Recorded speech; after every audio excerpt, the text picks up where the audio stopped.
السلام عليكم ورحمة الله وبركاته. إن الحمد لله نحمده ونستعينه ونستغفره ونعوذ بالله من شرور أنفسنا ومن سيئات أعمالنا.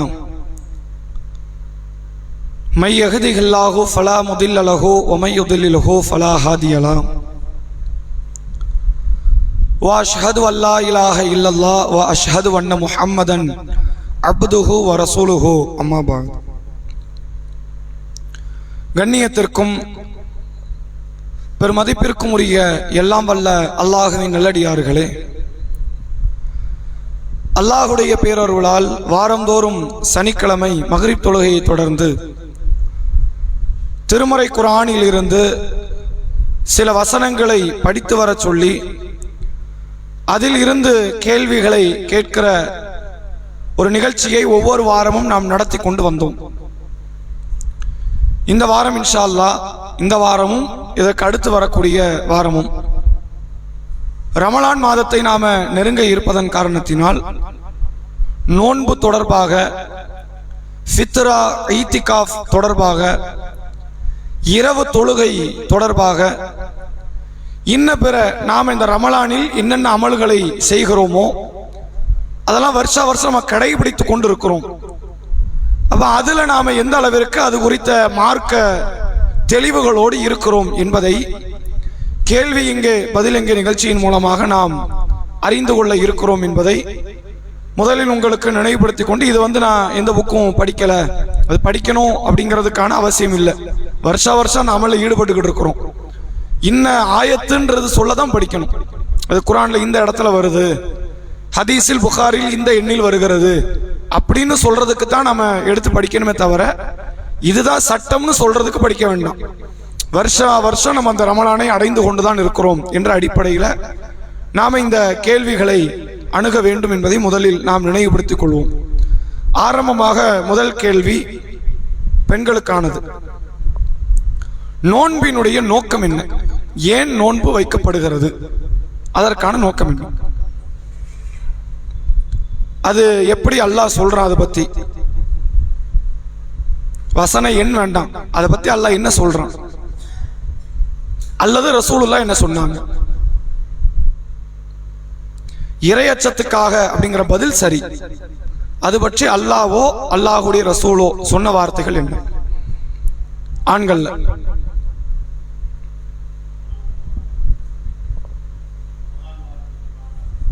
சரி. நோன்பின் நோக்கம், நோன்பு வைப்பதற்கான நோக்கம் என்ன? ரமலானுக்கு நோக்கம் வேற.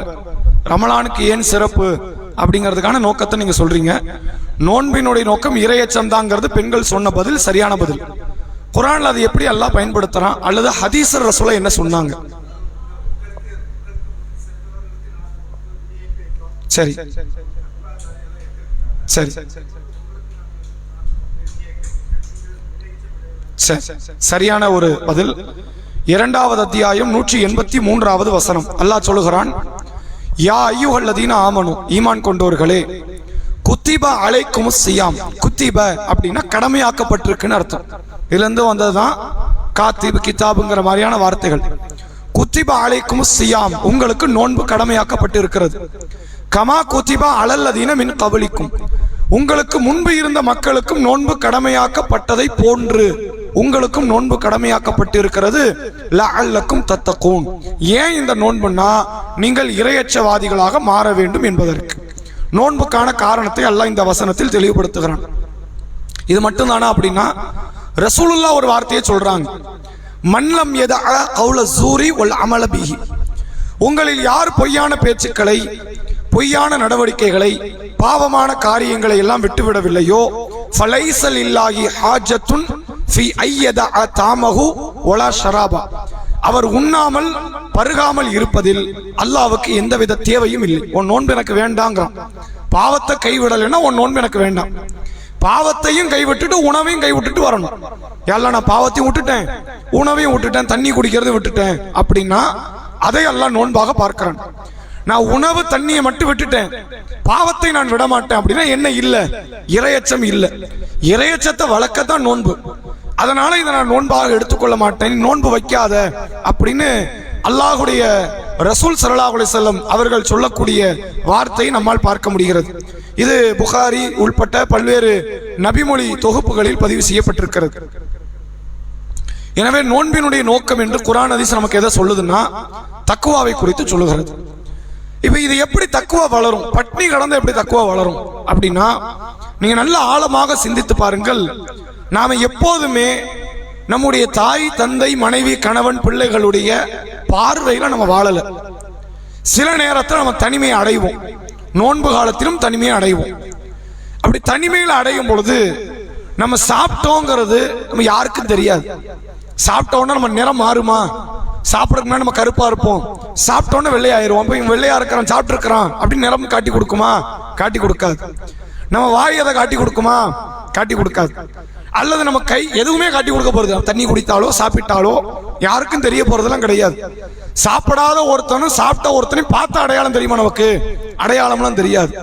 அப்ப தாராளமாக நீங்க என்ன செய்யலாம், சாப்பிட்டுட்டு நான் சாப்பிடலன்னு கூட நாடகம் ஆடலாம், யாருக்கும் என்ன தெரிய போறது இல்லை. அப்ப அல்லாஹ் இது ஒரு சின்ன டெஸ்ட் தான், ஒரு சாதாரண ஒரு தேர்வாக அல்லாஹ் வைக்கிறான். ஒரு 14 மணி நேரம் நீ அல்லாஹ்வுக்காக சாப்பிடாம இரு. உன் தாய் தந்தைக்கு நீ சாப்பிடாம இருக்கிறேன்னு தெரியும், ஆனா உண்மையிலேயே நீ சாப்பிடாம இருக்கிறியாங்கிறது உனக்கும் உன்னை படைச்சவனுக்கு தான் தெரியும். உன்னை படைத்தவன் உன்னை பார்த்து கொண்டிருக்கிறான் என்ற அடிப்படையில் நீ இந்த உணவை நீ விலக்கிக்கொள், குடிபானத்தை விலக்கிக்கொள், உனக்கு ஹலாலான வாழ்க்கை துணைவியாக இருக்கிற மனைவியை கணவரை தாம்பத்தியம் என்ற காரியத்தின் மூலமாக நீ விலக்கிக் கொள்ள, அதன் பக்கம் நீ ஈடுபட்டு விடாது என்று அல்லாஹ் ரப்புல் ஆலமீன் தடை செய்வதன் மூலமாக இந்த தாம்பத்தியனா கூட 2 பேரும் ஈடுபடணும். உணவு சாப்பிடறதுக்கு 2 பேர்லாம் வேண்டியதில்லை, தண்ணி குடிக்க 2 பேர் வேண்டியதில்லை. அப்ப இறையச்சம் நமக்கு இருக்குதா இல்லையாங்கிறது தனிமை நமக்கு காட்டியும். நம்ம எல்லாருமே குறைந்தபட்ச இறையச்சத்தையாவது வைத்திருக்கிறோம், யாருக்குமே இறையச்சம் இல்லாமலும் கிடையாது. இப்ப நோன்பு வைக்க சொல்றோம், இன்னைக்கு முதல் நோன்பு வச்சாச்சு, நமக்கு நல்ல தாகம் எடுத்தாலுமே பரவாயில்ல, தண்ணி குடித்து விட கூடாதுங்கிற மனநிலை இருக்குல்ல, நம்ம எல்லாருமே இறையச்சவாதி. இங்க விஷயம் என்னன்னா, இது போதுமான அளவுக்கு இருக்குதாங்கிறதான் கேள்வி. அல்லாஹ்வுடைய ரசூல் அவங்க அளவை நமக்கு சொல்லி தராங்க. ஒரு முறை நபிகள் பெருமகனார் இரவு தொழுகையை கால்கள் வீங்க தொழுகிறார்கள். இப்ப பிலால் ரதியல்லாஹு அன்ஹு வந்து கேட்கிறாங்க, உங்களுடைய முந்தைய பிந்திய பாவத்தை அல்லாஹ் மன்னிச்சிட்டான், நீங்க ஏன் இவ்வளவு சிரமப்படணும் அப்படின்னு கேட்கும்போது ரசூலுல்லாஹ் கோபப்பட்டு ஒரு வார்த்தையை சொல்றாங்க, உங்களில் அல்லாஹ்வை அதிகம் அறிந்தவன் நான், உங்களில் அல்லாஹ்வை அதிகம் பயப்படுபவன் நான். நீயும் பயப்படுற, நீ பயப்படலன்னு சொல்ல மாட்டேன், நீயும் பயப்படுகிறாய், நானும் பயப்படுறேன், நான் அதிகமாக பயப்படுறேன் நாங்க. அப்ப இந்த இறையச்சத்துக்கு அளவு இருக்கு. நம்ம எல்லாரும் இறையச்சவாதினா அபூபக்கர் ரதியல்லாஹு அன்ஹு நிகருக்கு நம்ம ஆயிட முடியாது, ரசூல்லா மாதிரி நம்ம ஆக முடியாது, இப்ராஹிம் நபி மாதிரி நம்ம ஆக முடியாது. இந்த இறையச்சத்துல ஒரு ஏற்றத்தாழ்வு இருக்கு. அதைத்தான் அல்லாஹ் குர்ஆனில் ஒரு வசனத்திலே தெளிவுபடுத்துகிறான். யா அய்யுஹல்லதீன ஆமனூ, ஈமான் கொண்டவர்களே, இத்தகுல்லாஹ் ஹக்க துகாத்திஹி, அல்லாஹ்வை பயப்பட வேண்டிய முறைப்படி பயப்படுங்கள். உங்க எல்லாருக்கும் பயம் இருக்கு, பயப்பட வேண்டிய முறைப்படி இல்லை, அதற்கான அளவுல இல்லை. அந்த பயத்தை உண்டாக்குகிற நோக்கம் தான் இந்த நோன்பின் நோக்கம். சரி, நோன்பு எப்படி பயத்தை தரும் அப்படின்னா, எனக்கு ஹலாலான உணவு வீட்டில் இருக்கு, எனக்கு ஹலாலான தண்ணீர் வீட்டில் இருக்கு, எனக்கு ஹலாலான பெண் மனைவி வீட்டில் இருக்கிறாள், ஆனால் அல்லாஹ் தடுத்துட்டாங்கிறதுனால இந்த 14 மணி நேரம் நான் விலகி இருக்கிறேனே, எனக்கு ஹராமான ஒரு உணவு நான் எப்படி எடுப்பேன் அப்படிங்கிற அந்த சிந்தனையை அல்லாஹ் நம்ம உள்ளத்துல போடுறோம். உனக்கு ஹலாலே நீ விட்ட எனக்காண்டி, இப்ப இது உனக்கு ஹராம். வட்டி உனக்கு ஹலாலா, மோசடி உனக்கு ஹலாலா, ஏமாற்றுவது உனக்கு ஹலாலா, எப்படி நெருங்கலாம்? விபச்சாரம், அடுத்த பெண்களை தொடுவது உனக்கு ஹலாலா? உனக்கு ஹலாலானவளை நான் தடுத்தேன், நீ விலகி நின்ன. ஹலாலானவளுக்காகவே நீ விலகி நிற்கும் பொழுது ஹராமானவளை நீ எப்படி தொட முடியும் உனக்கு? அப்படிங்கிற விதத்தில் அல்லாஹ் ரப்புல் ஆலமீன் இந்த இறையச்சத்தை நமக்கு தருகிறான். நம்ம 30 நாட்கள் நோன்பு வைக்கிறோம். நோன்பு வைத்து மகரிப்புக்கு பிறகோ அல்லது நோன்பினுடைய காலம் தாண்டி பெருநாளைக்கு பிறகோ நாம இறையச்சம் அற்றவர்களாக மோசடியில் ஈடுபடுகிறோம், ஏமாற்றுகிறோம், அடுத்தவர்கள் சொத்துக்களை கையாடல் செய்கிறோம், விபச்சாரம் புரிகிறோம் என்றால் நமக்கிட்ட என்ன இல்லை? இந்த 30 நாள் பயிற்சி நமக்கு எந்த பயனையும் தரலன்னு அர்த்தம். இந்த பயிற்சியை தந்திருக்கு, பயன் தந்திருக்கு அப்படின்னா, நான் ஹலால ஒரு காலத்துல விட்டேன், இப்ப நான் ஹராம விடுறேன்னு அடுத்த 11 மாசம் ஹராம விடணும். இங்க ஹலாலையும் ஹராமையும் சேர்த்து விட்டோம் நோன்பு டைம்ல. நோன்பு முடிஞ்சதுக்கு அப்புறம் ஹலாலை எடுத்துக்கங்க, ஹராம விட்டுருங்க அப்படிங்கிறதுக்கு அல்லாஹ் கொடுக்கிற ஒரு பயிற்சி தான் இந்த நோன்பு. இதை ஏன் நம்ம வலியுறுத்தி சொல்றோம் அப்படின்னா, பல மக்கள் நோன்புக்கு காரணத்தை சொல்வார்கள். பட்டினி கிடக்கிறான் பாத்தீங்களா, ஏழை பாளைகள், அவனுடைய பட்டினியை உணரணும். அவன் பட்டினியை உணரணும் அப்படின்னா பணக்காரனுக்கு மட்டும் தான் நோன்பு கொடுத்திருக்கணும், ஏழைக்கு கொடுத்திருக்க கூடாது. ரசூல்லா தன் வாழ்நாள் அதிகமான நாள் பட்னியா தான் இருந்தாங்க. ரசூல்லா ஏன் நோன்பு வச்சாங்க? வைக்க கூடாது இல்ல, பட்னியா தானே கிடந்தாங்க. சஹாபாக்கள் நோன்பு வைத்தார்கள், ஏன் வச்சாங்க? வைக்க கூடாது. திண்ணை தோழர்கள் ஏன் வச்சாங்க? வைக்க கூடாது, அவங்க பட்னியா தானே இருக்கிறாங்க. அப்போ இது ஏழைகளுக்கு பணக்காரர்களுக்கு மட்டும் நல்லா சொல்லல, எல்லா மக்களும் வைக்கணுங்கிறதுல இருந்து இது பசியை உணர்வதற்கு அல்ல, இந்த நோன்பு இறையச்சத்தை உணர்வதற்கு என்பதை இந்த வசனத்தின் வாயிலாக நம்மால் புரிந்து கொள்ள முடிகிறது. அடுத்த கேள்வி ஆண்களுக்கானது. நோன்புக்கு என்னெல்லாம் நன்மை இருக்குன்னு குர்ஆன் ஹதீஸ் சொல்கிறது. நோன்புக்கான நன்மை, நீங்க ரமலானுக்கான நன்மைக்கு வரக்கூடாது. நோன்பு வச்சா இது நன்மை, இது கூலி உண்டு அப்படின்னு குர்ஆன் ஹதீஸ் இதை பத்தி எல்லாம் பேசுது. அப்படி என்னென்ன நன்மைகள் இருக்கு? நிறைய இருக்கு, எல்லாருமே சொல்லலாம். ஒவ்வொன்னா சொல்லுங்க. சரி சரி, இது ஒரு பதில். நம்ம அந்த பதில விளக்கம் சொல்றோம், ஒரு பதில் முடிஞ்சிருச்சு. அடுத்து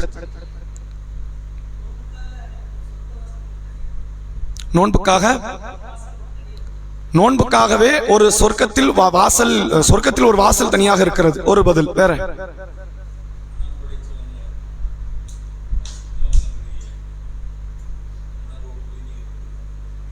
இல்ல, அது இல்லைங்கிறத நான் அப்படி சொன்னேன். ஏழைகளின் உணவை புரிந்து கொள்ள, பணக்காரர்கள் புரிந்து கொள்ளத்தான் நோன்புங்கிறது கிடையாது, இறையச்சத்துக்காக. அப்ப ஏழை வைக்க கூடாது. ஏழை எந்த உணர்வை புரிய? இப்ப நான் பணக்காரன், ஒரு ஏழை கஷ்டப்படுறான், அவன் உணர்வை நான் புரிஞ்சுக்கிட்டேன். ஏழை நோன்பு வச்சானு, அவன் எதுக்காண்டி நோன்பு வச்சான்? நன்மை என்று சொல்றேன். நோன்பு வச்சா இது கூலி அப்படின்ற அடிப்படையில் குர்ஆன் ஹதீஸ் சொன்னது. பெண்கள் இருந்து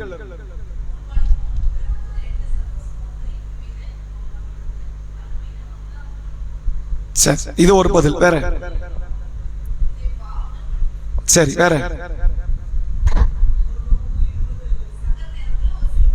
70 ஆண்டுகள் நரகத்தில் இருந்து அந்த அடியாரின் முகத்தை எல்லாம் தூரப்படுத்துகிறான். ஒரு சரி, ஓகே. வேற சொல்லிட்டாங்க, ரையான் வாசல். அவங்க பேர் தான் சொல்லல, வாசல்னு சொல்லிட்டாங்க. வேற அவ்வளவுதானா? இல்ல, அதெல்லாம் வந்து ரமலான் மாத தொடர்போடு இருக்குது. நோன்புக்கு எவ்வளவுதானா? இல்ல ஏதாவது விட்டுட்டீங்களா? சொல்லுங்க. சொல்லிட்டாங்க. கஸ்தூரி வாடகை விட்டுட்டீங்கள? நோன்பினுடைய சிறப்புகள்: முஸ்லிம் 1945, புகாரி 1894, 1904, அதே போன்று புகாரி 38, 1901, 2014. இத்தனை நம்பர்ல உள்ள அந்த ஹதீஸ்ல நோன்புக்கான சிறப்புகளை பற்றி மார்க்கம் சொல்லுது. ஒவ்வொரு நன்மையா பார்ப்போம். முதல்ல சகோதரர் சொன்னதுதான். அல்லாஹ் சொல்லும் போது ரமலானை பத்தி சொல்ல ஆரம்பிக்கிறான். ஒரு கூலி, ஒரு காரியத்திற்கு 10 இருந்து 700 மடங்கு வரைக்கும் நான் நன்மையை கொடுக்கிறேன். ரமலான்ல நீங்க செய்யறது, குர்ஆன் ஓதுவீங்க, திக்ர் பண்ணுவீங்க, துவா செய்வீங்க, தொழுவீங்க, நிறைய பண்ணுவீங்க. எல்லாத்துக்கும் 10 இருந்து 700 வரைக்கும். நோன்பு சொல்லும் பொழுது நோன்பு எனக்குரியதுங்கிறான், எல்லாமே அவனுக்குரியதான். இன்ன ஸலாத்தி வ நுஸுகி வ மஹ்யாய வ மமாத்தி லில்லாஹி ரப்பில் ஆலமீன். எனது தொழுகை, எனது அறுத்து பலியிடுகிற எனது வணக்க முறை, என் வாழ்க்கை, என் மௌத் எல்லாம் யாருக்கு? அல்லாஹ்வுக்குரியது. ஆனா அல்லாஹ் என்ன சொல்றான் அப்படின்னா எல்லாமே எனக்குரியதான், நோன்பு அது எனக்கு மட்டும்தான் அப்படின்னு அது தனித்த முறையில் அல்லாஹ் அதை உரிமை கொண்டாடி நோன்பு எனக்குரியது, அதற்கு நானே கூலி வழங்குவேன் என்று அல்லாஹ் சொல்கிறான். அப்ப இது நோன்புக்கான ஒரு சிறப்பு. வேற எந்த நன்மையும் அல்லாஹ் அப்படி சொல்ல. தொழுகை அல்லாஹ்க்குரியதுதான், அது எனக்குரியது அப்படின்ற வார்த்தையை அல்லாஹ் பயன்படுத்தல. ஹஜ் அல்லாஹ்க்குரியதுதான், ஹஜ் எனக்குரியது அப்படின்ற வார்த்தையை பயன்படுத்தல. நோன்பை பத்தி சொல்லும் போது மட்டும்தான் நோன்பு எனக்குரியது, அதற்கு நானே கூலி வழங்குவேன் என்று அல்லாஹ் சொல்லக்கூடிய செய்தி புகாரில இருக்கு. ரெண்டாவது என்ன அப்படின்னா, ஒவ்வொரு நோன்பாளிகளுக்கும் 2 காரியம் மகிழ்ச்சிக்குரியதாக இருக்கும். இந்த செய்தி ரொம்ப தெளிவாக நம்ம விளங்கிக்கணும். 2 என்ன மகிழ்ச்சி அப்படின்னு கேட்டா, ஒன்று நோன்பு திறக்கும் போது உள்ள மகிழ்ச்சி, இன்னொன்னு மறுமையில் அல்லாஹ்வை பார்த்து அல்லாஹ்ட்ட கூலி வாங்கும் போது உள்ள மகிழ்ச்சி. இந்த 2க்கும் நோன்பாளிகள் என்ன செய்வாங்க? கடுமையா மகிழ்ச்சி அடைவாங்க அப்படின்னு அல்லாஹ்வுடைய ரசூல் அவங்க சொல்றாங்க. இந்த செய்தி நமக்கு என்னவா சொல்லுது? நோன்பு திறக்கிற நேரத்தை நம்ம எதிர்பார்க்கணும்னு இஸ்லாம் சொல்லுது. ஒரு பேச்சுக்கு 6:30 மணிக்கு நோன்பு திறக்கணும், எப்பண்டா திறப்போன்னு உட்கார்ந்துக்கணுமா, அது இஸ்லாம் எதிர்பார்க்குது. ஏன் எதிர்பார்க்குது? ஒரு சில பேரை பார்க்கறாங்க, என்னன்னா அல்லாஹ் கண்டு வச்சிருக்கிறேன், கூட 10 நிமிஷம் வெயிட் பண்ண மாட்டியா? தப்பது. அல்லாஹ் சொன்னாம்னா கூட 10 வருஷம் கூட வெயிட் பண்ணுவோம். வேற அல்லாஹ் சொன்னானா 6:30 மணி வரைக்கும் மேல இருன்னு இல்ல. அப்ப அப்ப வெயிட் பண்ண வேண்டிய அவசியம் இல்லை. எப்ப அந்த நேரம் வரும் என்று காத்து கொண்டிருப்பதான் சரி. இன்னும் சொல்ல போனா நம்ம பலகீனமானவங்கிறது அதில் தான் காட்டும். நான் பலகீனமானவன், எல்லாம் இதுக்கு மேல நாள் இருக்க முடியாது, நீ எப்ப அந்த நேரத்தை கொண்டு வருவீன்னு தெரியாது, நான் அந்த நேரத்தை காத்துக்கிட்டு இருக்கிறேன் அப்படிங்கிறது தான் நான் பலகீனமானவன்கிறத காட்டுகிற ஒரு இடம். அப்ப அல்லாஹ்வுடைய ரசூல் அவங்க சொல்றாங்க, நோன்பு திறக்கும் போது நோன்பாளிகளுக்கு மகிழ்ச்சி. ரெண்டாவது மகிழ்ச்சி என்னன்னா, இந்த நோன்புக்கு அல்லாட்ட கூலி வாங்குற நாள் வரும், மறுமை நாள். அந்த கூலி வாங்கக்கூடிய நேரத்தில் அப்ப கடுமையான மகிழ்ச்சியில் அவர் இருப்பார். இந்த மகிழ்ச்சி மாதிரி இருக்காது. இப்போ பலகாரங்களை வைத்துக்கொண்டு, ஜூஸ் வைத்துக்கொண்டு, குளிர்ந்த நீரை வைத்துக்கொண்டு இருக்கிற மாதிரியான மகிழ்ச்சி இல்லை. அது கட்டுக்கடங்காத ஒரு மகிழ்ச்சி அடியார்களுக்கு இருக்கும். எனவே நோன்பாளிகளுக்கு ரெண்டு மகிழ்ச்சி என்று அல்லாஹ்வுடைய ரசூல் அவங்க சொல்றாங்க. இந்த செய்தி புகாரியில் இடம்பெற்றிருக்கிறது. அதே போன்று அடுத்த அல்லாஹ்வுடைய ரசூல் அவங்க சொல்றாங்க, மன் சாம ரமதானன் ஈமானன் வஹ்திசாபன், ரமலான் மாதத்தில் நம்பிக்கை கொண்டு நன்மை எதிர்பார்த்தவராக யார் நோன்பு வைக்கிறாரோ, நோன்பை தான் குறிப்பிடுறாங்க. ரமலான் ரசூல வார்த்தையில சொல்லிட்டு நோன்பு யார் வைக்கிறாங்களோ அவருடைய முந்தைய பாவம் மன்னிக்கப்படுது. அப்ப மூணு விஷயம் பார்த்தோம். நோன்பு எனக்குரியதுன்னு அல்லாஹ் உரிமை கொண்டாடுகிறான். நோன்பாளிகளுக்கு என்னன்னா அது ரெண்டு விதமான மகிழ்ச்சி. மூன்றாவதாக நோன்பாளிகளுக்கு பாவங்கள் மன்னிக்கப்படுகிறது. நாலாவது சொர்க்கத்தில் அல்லாஹ் 8 வாசலை வைத்திருக்கிறான். சொர்க்கத்துக்கு மொத்தம் 8 வாசல். அது ஒவ்வொன்றுமே ஒவ்வொரு தனித்துவம் வாய்ந்தது. நம்ம சொர்க்கத்துக்கு அல்லாஹுவால் அவனுடைய அருளால் நம்ம எலிஜிபிள் ஆகும் போது, தகுதி பெறும் பொழுது நம்ம எல்லா வாசல் வழியாலும் போக முடியாது. அதுக்கு அல்லாஹ் சில பேருக்கு நாடுவான். உதாரணத்துக்கு அபூபக்கர் ரலியல்லாஹு அன்ஹு அதுல தகுதி படைத்தவர். 8 வாசல் அவருக்கு திறந்திருக்கும். அவர் விரும்புகிற வாசல்ல அவர் போகலாம். இதே வாய்ப்பு நமக்கு கிடைக்குமா அப்படின்னா ஒரு கேள்விக்குறிதான். நமக்கு ஒரு வாசல் திறந்தாலே போதுங்கிற மனநிலை தான். ஏன்னா நம்முடைய வாய்ப்புகள், காலங்கள், பொழுதுகள், அதுல செய்யற நன்மை தீமையை பொறுத்த வரைக்கும் இப்படி இருக்கு. ரசூலுல்லாஹ் சொல்றாங்க 8 வாசல் இருக்கு. ஒவ்வொரு வாசலும் ஒரு தனித்துவம் வாய்ந்தது. ஒரு நன்மையை, ஒரு அமலை அடிப்படையாக வைத்து தொழுகைக்கானது, நோன்புக்கானது, தான தர்மத்துக்கானது, ஜிஹாதுக்கானது எல்லாம் இருக்கிறது. இந்த நோன்புக்கான வாசல் பேர் ரையான். மறுமை நாளில் அந்த வாசல்ல வானவர்கள் நிற்பாங்க. அவங்க என்ன சொல்லுவாங்க, ஐன சாயிமூன், நோன்பாளிகள் எங்கன்னு கூப்பிடுவாங்க. நோன்பாளிகள் மட்டும்தான் அந்த வாசல் வழியா போக முடியும். ஒருவேளை ஒருத்தர் நோன்பாளியா இருந்து தொழுகையாளியா இருந்தா அவர் வேற வாசலுக்கு எலிஜிபிளா இருப்பார், தொழுகைக்கு இருப்பார். அவர் விரும்பினா அங்க போட்டும், பிரச்சனை இல்லை. நோன்பாளி இங்க தான் வரணும்னு அவசியம் இல்லை. ஆனா நோன்பாளியை தவிர வேற யாரும் இங்க வரக்கூடாது, அது அவசியம். ரெண்டு விஷயத்த புரிஞ்சுக்கணும்.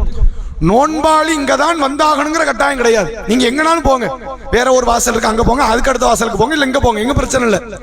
ஆனா இந்த வாசல் நோன்பு வைக்காதவங்களுக்கு கிடையாது. நீ வேற வாசல் வழியா தான் போகணும், இந்த வாசல் வழியா உனக்கு இடம் கிடையாது என்று அந்த வானவர்கள் தடுத்து விடுவார்கள் என்பதை பார்க்க முடியுது. பொதுவா நீங்க யோசிச்சு பாருங்க, ஒரு வாசல் நமக்கு தடுக்கப்படுதுனாலே நம்ம விஐபி இல்லைன்னு அர்த்தம். நான் எங்கனாலும் போகலாம் அப்படின்னா தான் நம்ம யாரு, அந்த இடத்தில் நான் முக்கியத்துவம் வாய்ந்தவனாக பார்க்கப்படுவேன். இல்ல உங்களுக்கு இந்த இடம் கிடையாது, இது விதிமுறைக்குட்பட்ட ஒரு இடம், இவங்க தான் உள்ள வரணும், இவங்க வரக்கூடாது அப்படின்னாலே நம்ம அங்க மதிப்பை இழக்கிறோம்னு அர்த்தம். அப்ப மறுமை நாளில் நோன்பாளிகளை மாணவர்கள் அழைப்பார்கள், ஏனையவர்கள் வரக்கூடாது என்று தடுத்து விடுவார்கள்னா இது ஒரு சிறப்பு, நோன்பு வைத்தவர்களுக்கான சிறப்பாக இருக்கிறது. அடுத்த ஒரு சிறப்பு என்ன அப்படின்னா, அல்லாஹ்வுடைய ரசூல் அவங்க சொல்றாங்க, நாளை மறுமை நாள்ல, அதாவது பொதுவாக நோன்பு வைத்தவர்களுக்கு குடல்ல ஒரு வகையான வறட்சி ஏற்பட்டு துர்வாடை வரும்.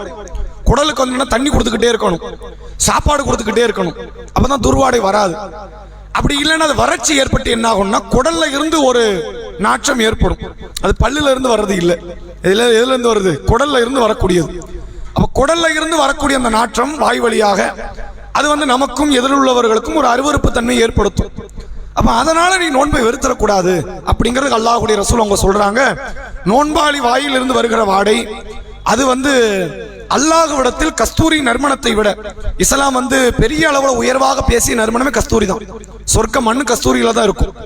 சொர்க்கத்தினுடைய அந்த அல்கௌசர் நீர் தடாக தண்ணீர் அது கஸ்தூரியை விட நறுமணம் மிக்கதா இருக்கும். அப்ப கஸ்தூரின்னு எல்லா இடத்திலும் சொல்லிட்டு ரசூலுல்லாஹ் சொல்றாங்க, கஸ்தூரில ஒண்ணுமே கிடையாது. நோன்பாளி வாயில் இருந்து வருகிற வாடையை அல்லாஹ் அப்படி விரும்புகிறான் அப்படிங்கிற விதத்தில் அந்த நோன்புக்கு இது உணர்த்தப்படுகிறது என்பதை பார்க்க முடியுது. எனவே இதுவெல்லாம் நோன்புக்கான சிறப்பு. இதை தாண்டி சகோதரர் சொன்னது, ஒரு நோன்பு அல்லாஹ்வுடைய பாதையில் ஒருவர் வைப்பாரே ஆனால் அவருடைய முகத்தை 70 ஆண்டுகள் அல்லாஹ் நரகத்தில் இருந்து தூரப்படுத்துகிறான் அப்படிங்கிற செய்தி நம்மால் பார்க்க முடிகிறது. இது மாதிரியான நிறைய நோன்பு குறித்த செய்திகள் இருக்கிறது. அடுத்த கேள்வி பெண்களுக்கானது. நோன்பை ஒருவர் விட்டுவிட்டால் அவருக்கான பரிகாரம் என்ன? நோன்பை ஒருவர் விட்டுவிட்டால் அவருக்கான பரிகாரம் என்ன? அந்த வருடம் முடிவதற்குள் வைக்கணும். வேற இந்த ஃபிதியாம்பாங்களா, அதெல்லாம் கிடையாதா? ஃபிதியா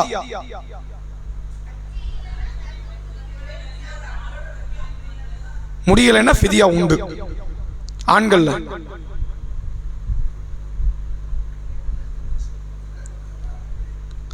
யாராவது சொல்லுங்க. இல்ல, நோன்பு ஒருவரால் வைக்க முடியலங்கிறது ரெண்டு காரணம் இருக்கும். முதல்ல முன்னாடியே ஒரு முடிவு பண்ணிடுவார், நாளைக்கு என்னால் முடியாதுன்னு வைக்க மாட்டார். இன்னொன்னு வந்து வச்சுட்டு இடையில விட வேண்டிய நிலைமை வரும். இவர்களுக்கான பரிகாரம் என்ன? ஒரு ஏழைக்கு உணவளிப்பது ஒண்ணுதானே? ரெண்டு ஏழையா? ஒரு ஏழை தான். சரி, இது சட்டம் வந்து ஆரம்ப கால சட்டம். ஆரம்ப காலம் என்னது? நம்ம பிறக்கிற காலம் இல்ல. ரசூலுல்லாஹ் நுபுவத்தை பெற்று மதீனாவுக்கு வந்த காலத்தில் ஆரம்பத்தில் இருந்த சட்டம் தான். இதுக்கு பேர் ஃபிதியா. இந்த ஃபைன் சொல்லுவாங்கல்ல, ஹெல்மெட் போட்டு வரல 500 எடு 1000 ரூபாய் எடு, அது மாதிரியான ஃபைன் தான். என்னது? நோன்பு வைக்க முடிந்து ஒருவர் வைக்காமல் இருந்து விட்டாரே ஆனால் அவருக்கு ஃபிதியா உண்டு. அப்படின்னா என்னதுன்னா, ஒரு ஏழைக்கு உணவு கொடுக்கணும்.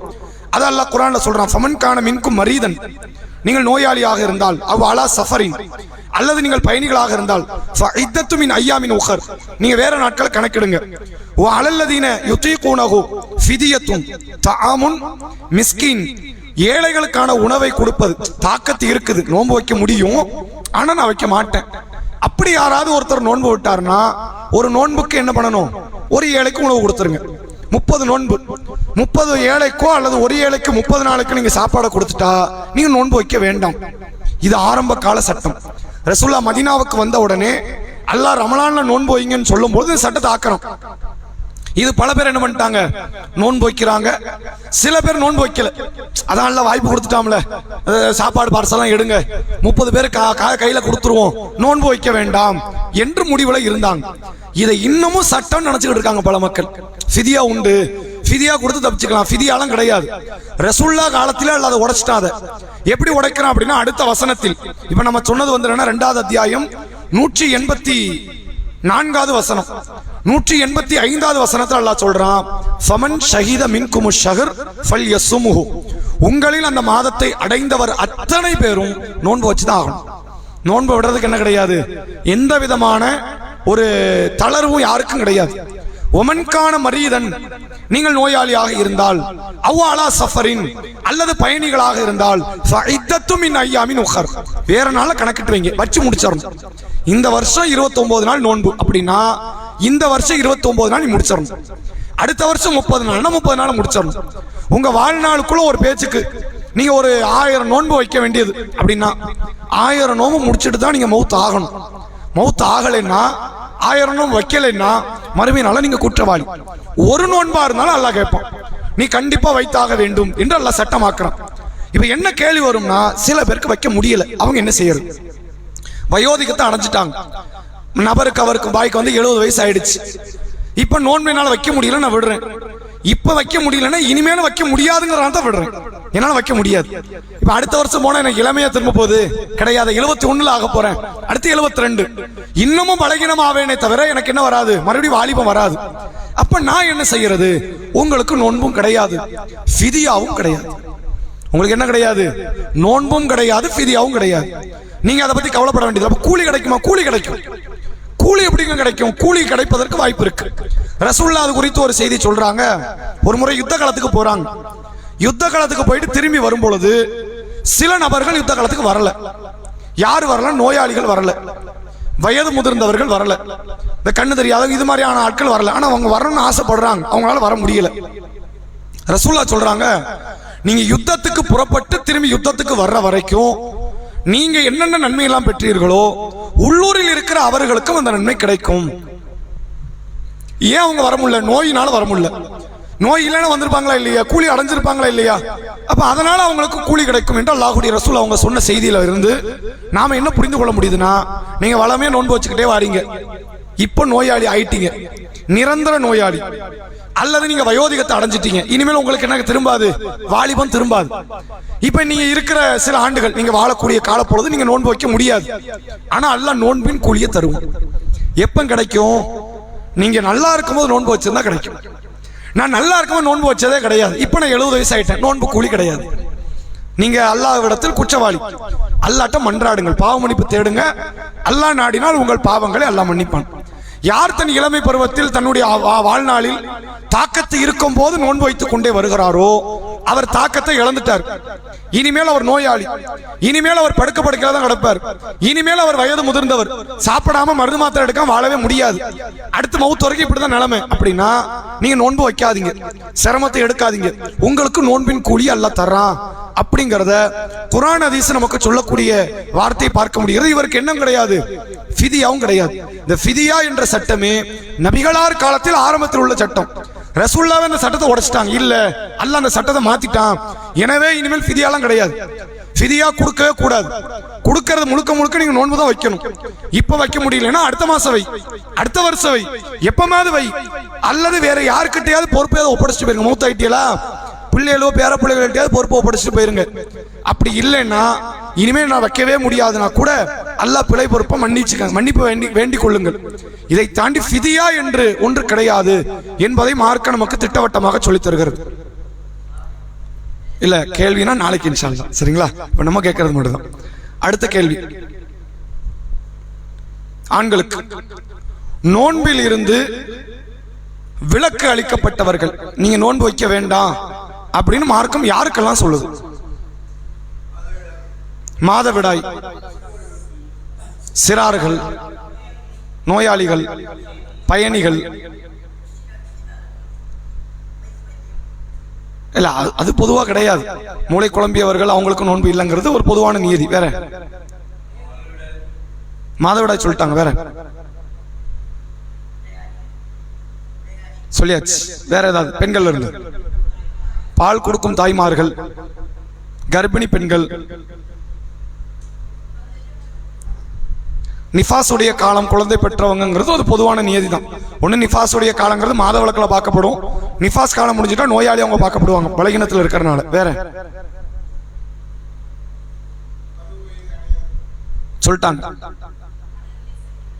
சொல்லிட்டாங்க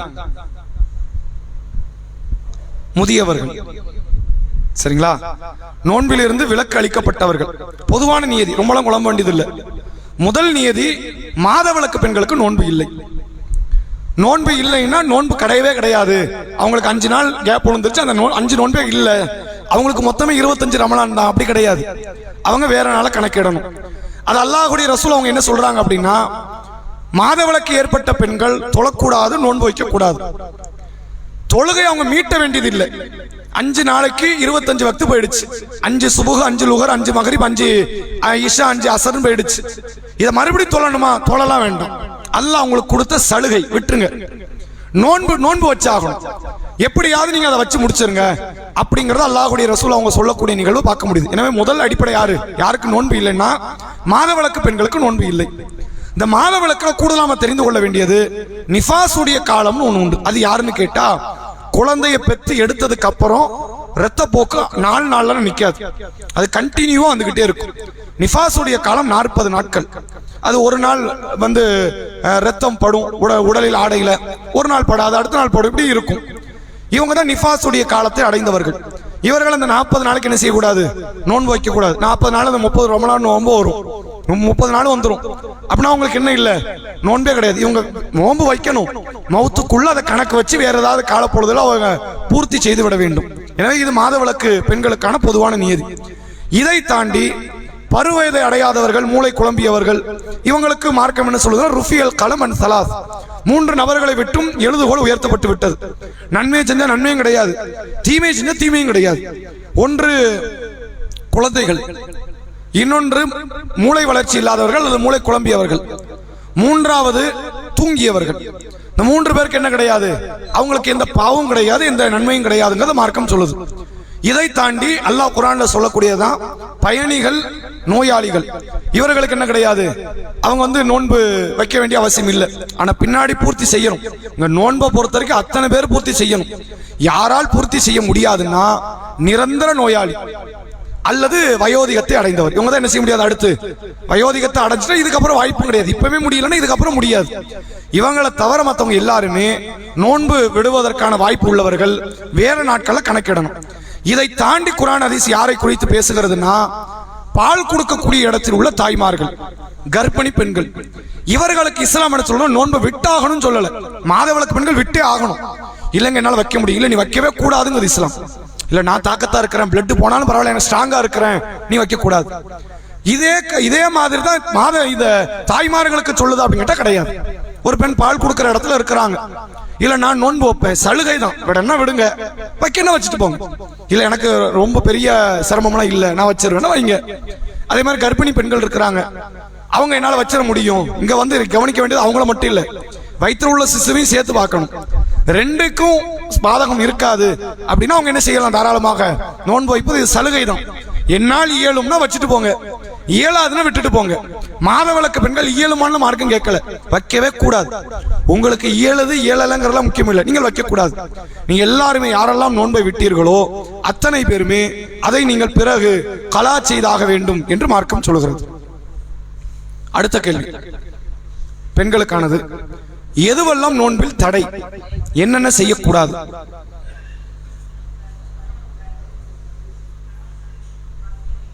உண்ணக்கூடாது, பருகக்கூடாது, தாம்பத்தியம் கூடாது, வேற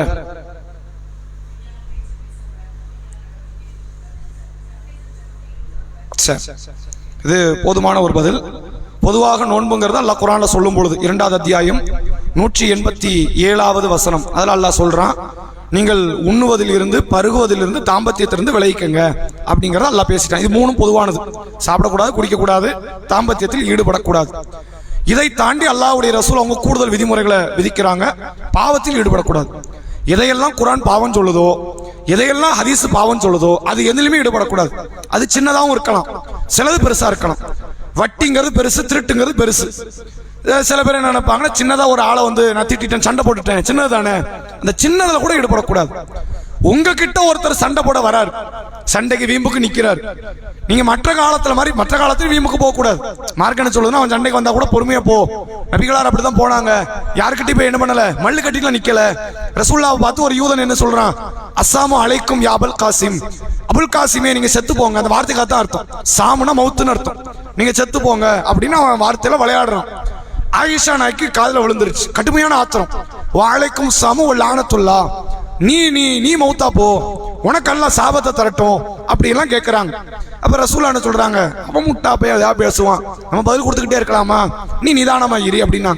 ரசூலுல்லாஹ் ரமலான் இல்லாத காலத்துல எப்படிதான் இருந்தாங்க, வீம்புக்குன்னு வர்ற சண்டையை கூட, அதாவது அவங்களா உண்டாக்குற சண்டையை கூட ரசூலுல்லாஹ் அதை வந்து பொருட்படுத்தல. நீ என்ன பகைவனை ஆக்கினாலும் நான் உன்னை பகைவனை ஆக்க வேண்டிய அளவுக்கு நீ அவ்வளவு முக்கியமான ஆள் இல்லை அப்படின்னு புறக்கணிச்சுட்டாங்க. இது நபியினுடைய எப்போதுமான பழக்கம். ரமலான் நேரத்துல உங்கள்கிட்ட ஒருத்தர் சண்டைக்கு வந்தா கூட நீங்க போய் சண்டை போடக்கூடாது. ரசூலுல்லாஹ் என்ன சொல்றாங்கன்னா, சண்டைக்கு ஒருத்தர் வராருன்னு வைங்க, இன்னி சாயும், நான் யார், நான் நோன்பாளி, சண்டைக்கு வராதப்பா, நான் சண்டை போடுற மனநிலை இல்லை அப்படின்னு விலகிருங்க. இந்த நோன்பை வந்து பரிசுத்தமா ஆக்கி அல்லாஹ்ட்ட நம்ம ஒப்படைக்கிற இடத்துல இருக்கணும். சண்டை சச்சரவுகளை ஈடுபட்டு, வீண் வாதங்கள் விதண்டாவாதங்கள்ல ஈடுபட்டு இந்த நோன்பை பாழ்படுத்துற காரியத்துல செய்யாதீங்க அப்படிங்கறத அல்லாஹ்வுடைய ரசூல் அவங்க சொல்லி தராங்க. சரி, அதாவது வந்து என்னன்னா, ரத்தம் குத்தி எடுக்க கூடாது, அதுவும் வந்து என்னன்னா நோன்பு வந்து முறிச்சிருங்கிற மாதிரி அவங்க சொல்றாங்க. நம்ம நாளைக்கு கேள்விபதில பார்ப்போம். அது கிடையாது. ரத்தத்தை ஒருத்தர் தாராளம் என்ன செய்யலாம், ரத்தத்தை குத்தி எடுத்து இன்னொருத்தருக்கு வந்து அதை கொடுக்கறதோ, அல்லது வந்து என்னன்னா ரத்தத்தை வெளியேற்றுவதே ஒரு வகையான மருத்துவமாக இருந்தது. இந்த காலில் எங்கேயாவது ரத்தக்கட்டு வந்திருக்கும், வீங்கிரும், அதையெல்லாம் எப்படி மருத்துவமனையில வந்து என்ன செய்வாங்கன்னா, அந்த இடத்த வந்து வெட்டுவாங்க, பிளேடை வச்சு வெட்டுவாங்க, ரத்தம் வடியும். அப்ப அதுல சீல் பிடித்த ரத்தம், இந்த ரத்தமே சீலை ஏன் வருதுன்னா, ரத்தம் ஒரு இடத்துல கட்டிட்டுனா என்ன ஆயிரும், சீல் ஆயிடும். அப்ப அது சீல் ஆகக்கூடாதுன்னு வெட்டி விடுவாங்க, அந்த ரத்தம் வடியும், கெட்டு போன ரத்தம் வடியும். இப்ப இதெல்லாம் வந்து என்ன செய்யாது, நோன்பை ஒரு நபருக்கு முறிக்காது. நம்ம அதை பத்தின தகவலை நாளைக்கு நம்ம பார்ப்போம். அடுத்த ஆண்களுக்கு, தாம்பத்தியத்தில் ஒருவர் ஈடுபட்டு விட்டார் நோன்பு வைத்துக் கொண்டு, இவருடைய நிலை என்ன, இவருக்கு குர்ஆன் ஹதீஸ் என்ன சொல்லுது? ஆண்கள் சரி,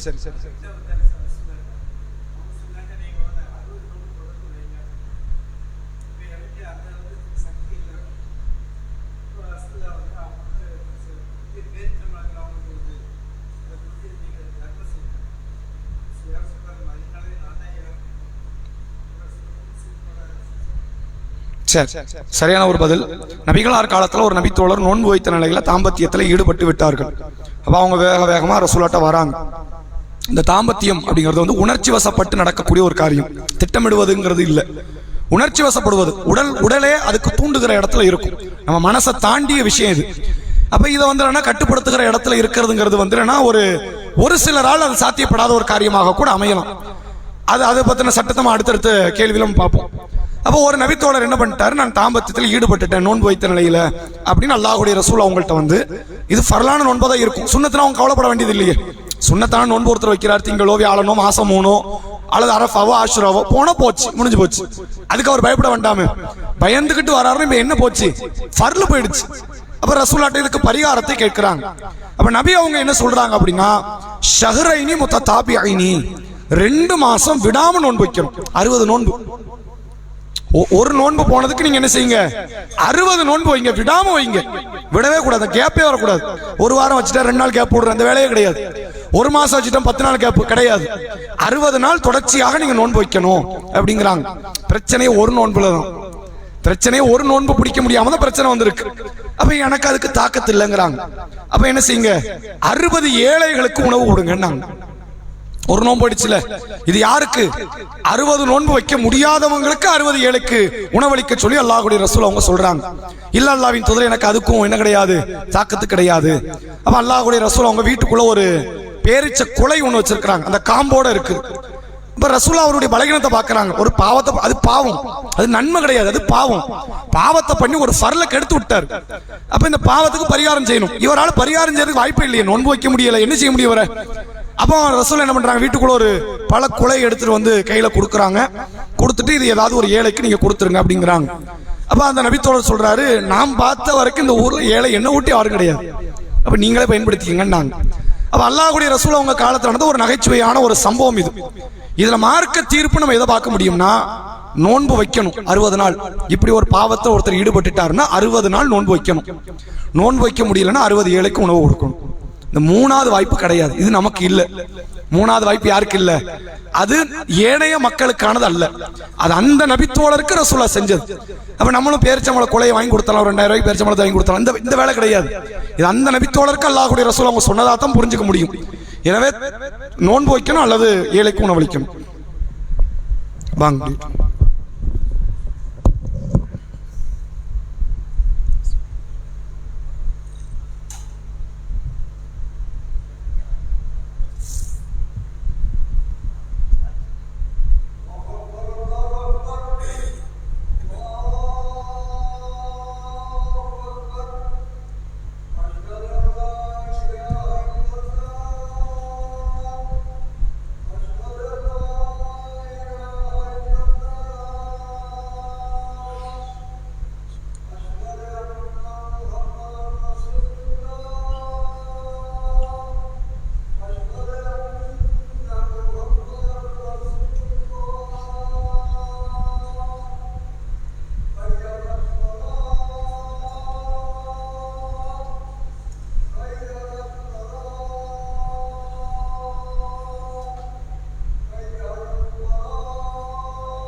எனவே இந்த நோன்பில் முறிக்கக்கூடிய செயல்கள் என்பது உண்ணுவது, பருகுவது, தாம்பத்தியத்தில் ஈடுபடுவது, பாவமான தீமையான அது எந்த காரியமா இருந்தாலும் சின்னதோ பெருசோ எதில் ஈடுபட்டாலும் சரி அது நோன்பை நாசப்படுத்தக்கூடியதாக அமைஞ்சிரும் அப்படிங்கிறத நம்ம இந்த செய்தியில் புரிஞ்சுக்கலாம். இறுதியாக ஒரே ஒரு கேள்வி பெண்களுக்கானது.